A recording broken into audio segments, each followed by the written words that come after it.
Let us look at Palantir. Palantir is still one of the cleanest show me AI stories in the market, and the latest Q1 2026 report still made the bull case stronger rather than weaker. As we are looking at Palantir stock synthesis update and where things stand right now, the company still reported 1.63 billion in revenue, up 85% year over year. And we also see US revenue up 104%, with commercial revenue up 133%. The thesis update is basically this: Palantir is no longer just a company with a compelling AI narrative. It is a company with accelerating commercial adoption, unusually strong profitability for its growth rate, and enough cash generation to make the platform case feel real. That matters because the market tends to reward businesses that can grow fast and stay highly profitable at the same time. In Palantir's Q1 update, the company said it continues to invest aggressively in IP and the US while still driving operating leverage at scale. That is the exact mix investors want to see if they are paying a premium valuation. And if you stay with me, we are going to see what to expect before Friday, May 22nd of this month.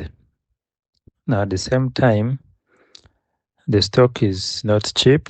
Palantir is trading at around 137.6 as of Thursday, May 21st, 2026, with a market cap of around 353.8 billion and a trading PE of roughly 154.6. This intraday range today is about 135.05 to 138.49, which tells you the market is still deciding whether it wants to keep paying up for the growth story or pause and digest the move.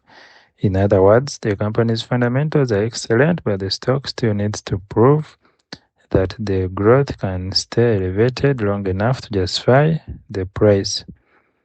So what's changed in the thesis? The biggest change is that commercial story looks much bigger than it did even a few quarters ago. Palantir's US commercial revenue hits $595 million in Q1, and the company closed 206 deals of at least 1 million, 22 deals of at least 5 million, and 47 deals of at least 10 million. This is not the profile of a company with a one lucky product moment. That is the profile of a platform that is becoming embedded in serious workflows. The second major change is that the business is showing more operating leverage than many investors expected. Palantir rose 60% adjusted operating margin and 57% adjusted free cash flow in Q1. That is unusually strong for a company still growing revenue at this pace.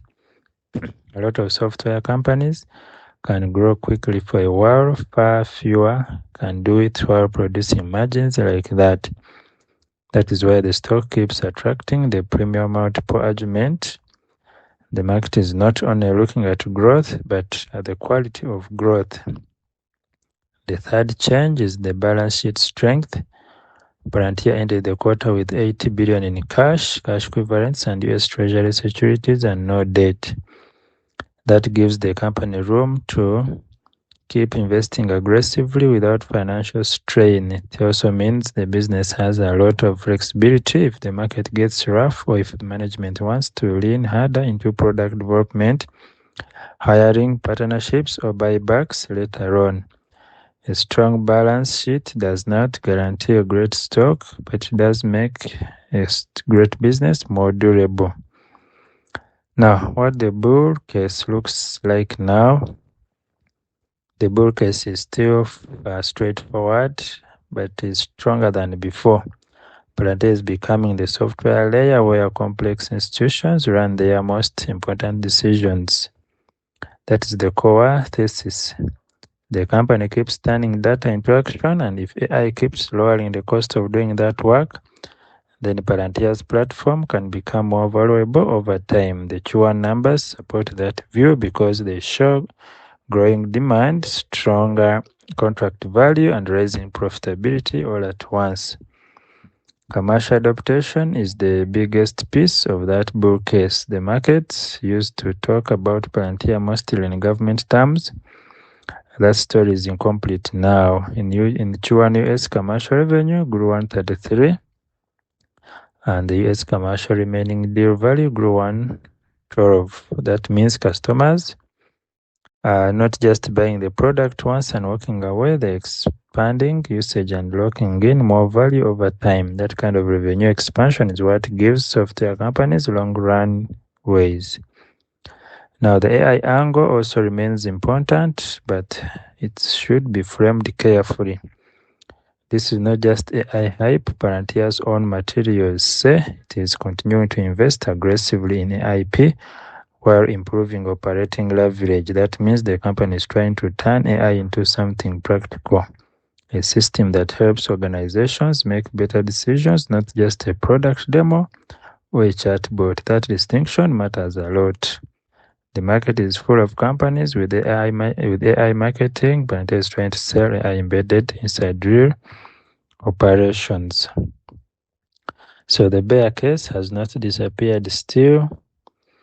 The bear case is still very real, and to many it comes down to valuation and expectations. When a stock trades at a very high multiple, even great results can get treated like not enough if the market was hoping for perfection. Palantir's stock has already priced in a lot of the good news, so the company can keep winning operationally and still have a volatile share price if investors get nervous about how much growth is already embedded in the price. So the current PE around 154.6 tells you the market is paying up for future execution, not just earnings. Now, another risk is that Palantir's growth story still faces skepticism from procurement and political headlines. Today, for example, the London mayor blocked a proposed £50 million Met Police deal involving Palantir over procurement concerns. And another report said Palantir is fighting the Pentagon and DIA over a contract dispute tied to open competition. Those kinds of headlines do not automatically change the long-term thesis, but they do remind investors that Palantir operates in politically sensitive markets where procurement friction can show up at any time. What to expect on Friday? Now Friday, 22nd May 2026. I would not expect a fresh earnings catalyst. I did not see an upcoming Friday event listed on Palantir's investor relations events page when I checked it. So Friday looks more like a market digestion day than a scheduled company news day. That means the stock will probably trade on three things: whether buyers keep defending the current price zone, whether the market continues rotating into or out of AI growth names, and whether headline risk from the government or business side stays quiet or gets louder. On the tape, the most important near-term zone is probably the mid-130s. Today's intraday range has been roughly 135.05 to 138.49. So that is the battlefield for tomorrow. If Palantir holds those levels and closes firm, that would suggest buyers are still comfortable owning the stock after the Q1 report.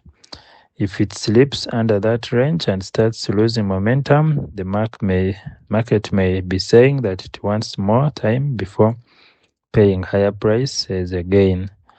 That's not a fundamental call so much as a read on how the market is absorbing the last earnings print. My best case for Friday is choppy but constructive. That is usually what happens after a company prints a very strong quarter, raises guidance, and then trades at a valuation that makes people slightly uncomfortable. The bulls point to 85% revenue growth, 60% adjusted operating margin, and raised fiscal year 2026 guidance The skeptics point to the rich multiple and say the stock may need time to digest the move. Both sides have a case, and that is exactly why the stock can stay volatile even when the business is doing well. If Friday brings positive follow through, it will probably be because the market decides Palantir is not just another AI name, but a rare software compounder with real cash flow and a bigger than expected commercial runway. If Friday is weak, it will likely be because investors are taking profits, watching the high valuation, or reacting to broader market softness rather than because the quarter itself was bad. The Q1 report was strong enough that the burden has shifted to the company to executing and keep doing that, not to prove the last quarter was a fluke. Now, the level of conviction I would use now, my updated thesis is that Palantir belongs in the category of high quality, high expectation compounders. That means the stock is not for people who want cheap valuation today. It is for people who believe the company can keep compounding revenue, margin, and fresh cash flow over multiple years. The Q1 2026 report made that argument stronger because it showed Palantir can still grow extremely fast while also remaining highly profitable and cash generative. That combination is rare enough that the market may continue to treat the stock like a premium asset even when it wobbles. So the simple answer is the thesis is intact and arguably improved. The stock is still expensive, the headlines are still noisy, and Friday could easily be a normal digestion session rather than a dramatic breakout. But underneath that, the business keeps doing the one thing that matters most, converting AI adaptation into revenue, revenue into margin, and margin into cash. That is the engine, and everything else is noise. What are your thoughts? Let me know in the comments. Please like, share, and subscribe. And remember to put God first in everything.